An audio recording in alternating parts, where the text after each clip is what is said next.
Ja ne volim kad mi se kaže vi ste DJ na krematoriju, meni je to grozno. Ja nisam DJ.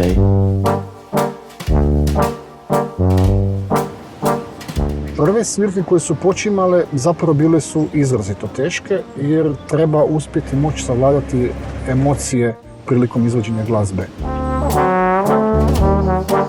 Što ljudi imaju od želja, ja sviram. Glazbu uopće ne cijenim kad je spravo. Etioci kažu kako je glazba čovjekova težnja za izgubljenim zemaljskim rajem. Prije se naricalo, plakalo za pokojnikom i tako, sad više to je skromno, normalno. Zato nas je vrag odnja što je sve postalo nebitno. Ne treba ovo, ne treba crno, ne treba plakat, ne treba žemo. Kako to? Mislim da netko tko ovaj posao radi svakodnevno, da on od smrti ne pravi nauku.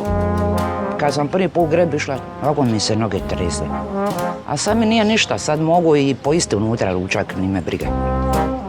Ima dosta svećenika kojima nije drago kada su svjetovne pjesme u njihovom obredu. Hard rock se pušta na sprovodima. Pa zašto ne, ako je čovjek bio u tom i vidim da cijela ekipa jer su svi takvi.